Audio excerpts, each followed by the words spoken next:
called Shemesh, and eventually, though, they're attacked by the Jews who are trying to live in this town in the country of Palestine and take it over and make it again a home for them.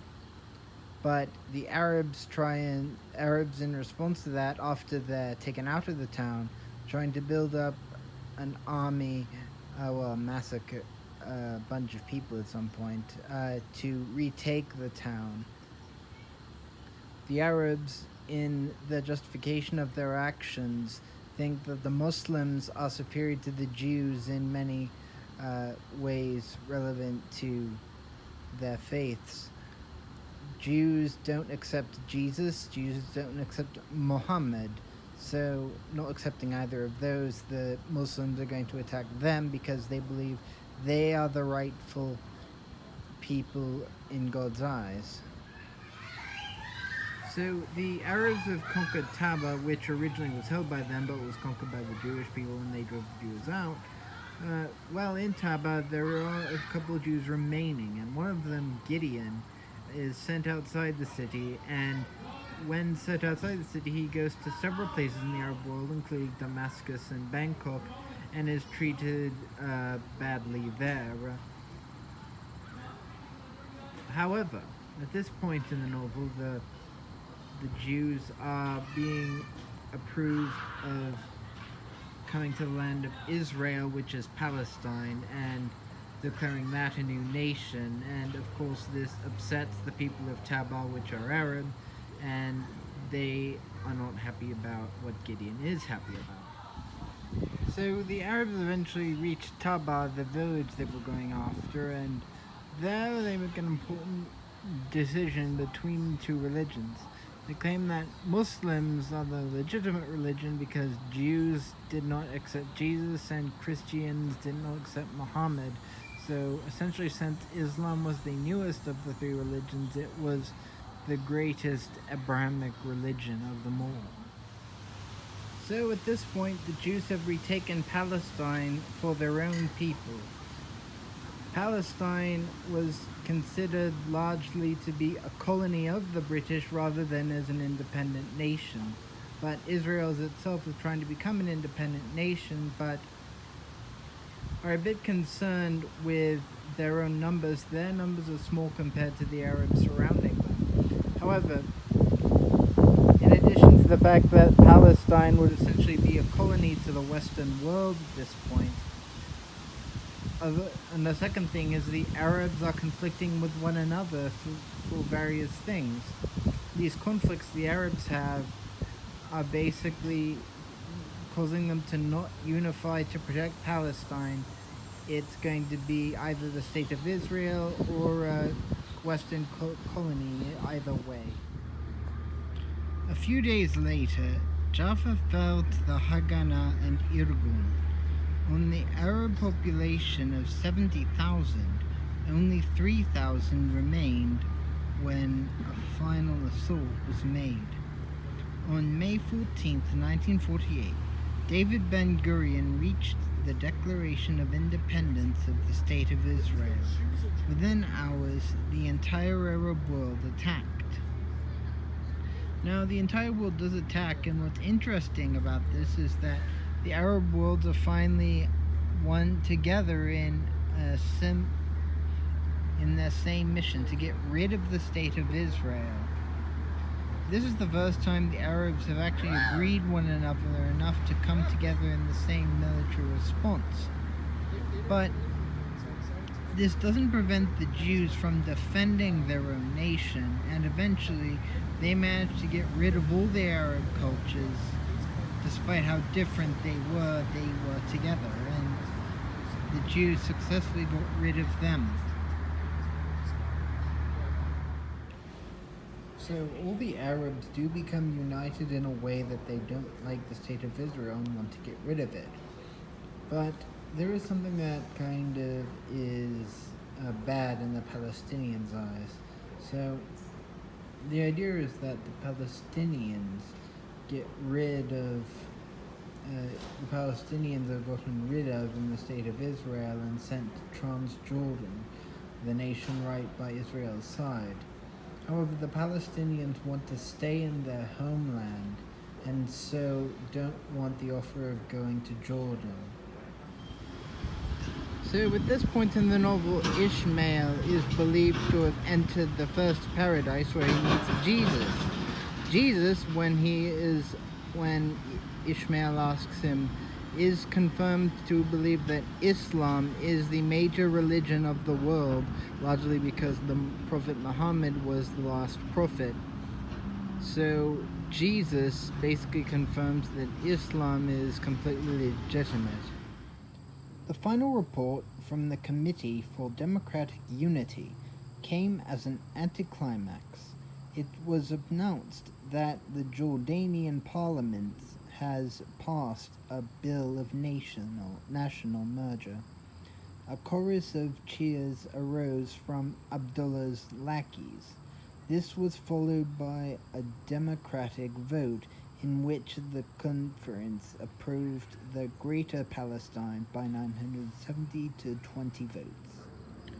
So at this point in the novel, the Jordanians are willing to incorporate Palestine, or at least the western parts of Palestine, into their own nation to create a Greater Palestine. They do this, they try to encourage the Palestinians by offering the following resolutions. Resolved. Arabs who remained in the Zionist entity have committed enormous sin. Such Arabs who carry passports of the Zionist entity will not be permitted to enter Arab nations. Resolved. Arabs who remained in the Zionist entity are leprous in nature and are forbidden to make the Hajj to Mecca and Medina. Resolved.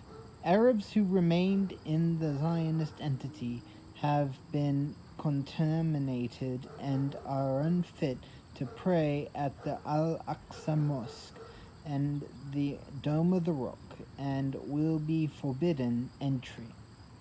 Resolved. Arabs who remained in the Zionist entity are treacherous at heart and cannot reunite or otherwise visit members of their exiled families. So we've reached a point where virtually every Arab nation wants to help the Palestinians, but they want to do this all in different ways, and even then have conflicts with one another that prevent them from helping the Palestinians in that they want to help. Boom. Egypt demands the southern Negev desert for security reasons.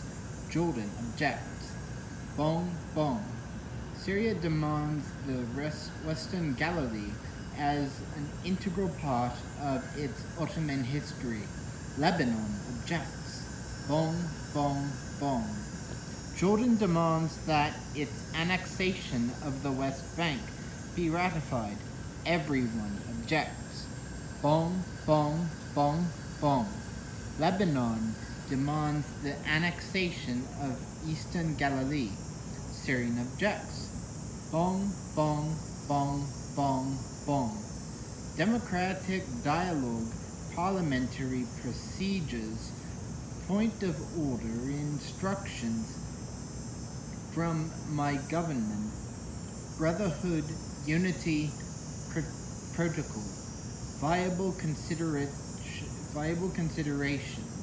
subcommittee of the subcommittee requires further study.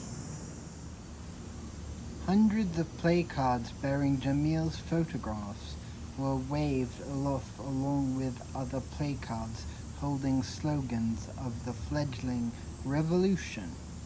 As Jamil was laid to rest in a place of honor in the mosque courtyard, the former leopards, now redeemed freedom fighters, shot volleys over his grave, and the priest swore vengeance on the Zionists who had killed the boy.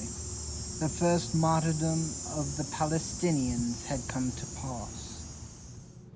So, the final bit of the book, we see the Arabs going after parts of Lebanon, Jordan, and Egypt to hold back the Israelis from taking all their land, and in that they're somewhat successful. They keep the nations of the border, but of course the Jews ultimately survive, and so don't cause somewhat of a threat to the region, but don't really solve anything. It's in this, though, that in the later parts of the novel, last parts, Nada is seen acting against Ibrahim's idea that she was a virgin. She fully admits to having relations with Jordanian men and is not ashamed of it, but yet Nada dies later, and we assume that's the result of what Ibrahim has done.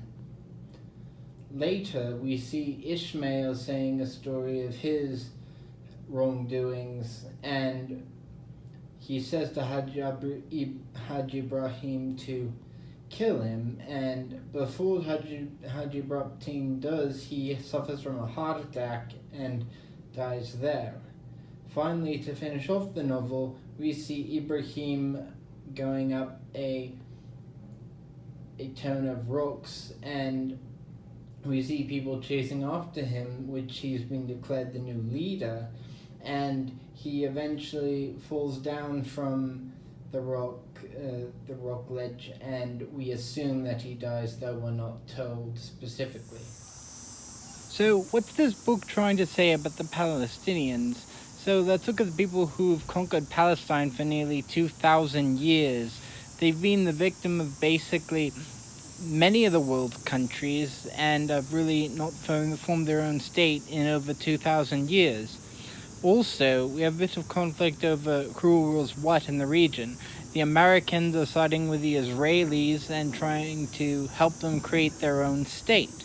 But the British, having ruled Palestine and Jordan for a century or two, they side with the Jordanians and want basically the regions that are Palestine, West Bank, and Gaza Strip to be part of a Jordanian nation, which the Jordanians want to complete.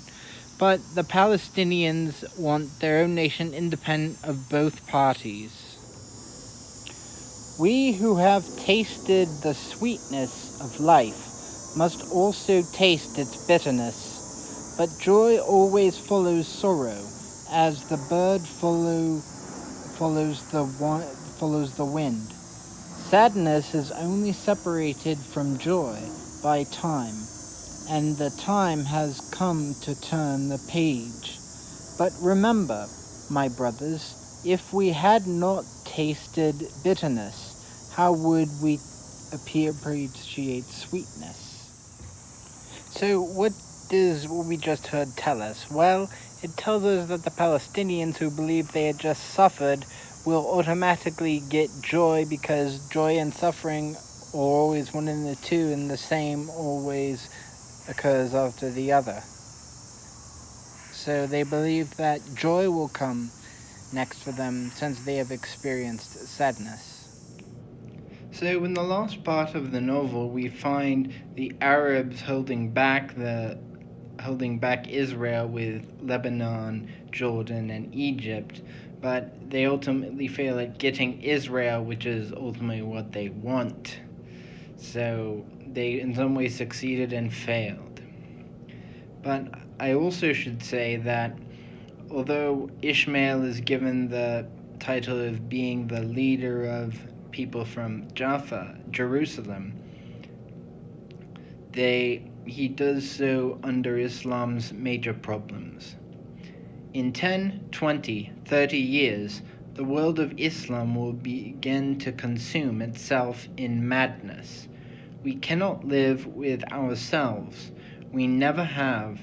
We cannot live with or accommodate the outside world. We never have. We are incapable of change. The devil who makes us crazy is now devouring us. We cannot stop ourselves. And we finalize the novel with Ishmael killing himself, and We see that mostly as the fault of the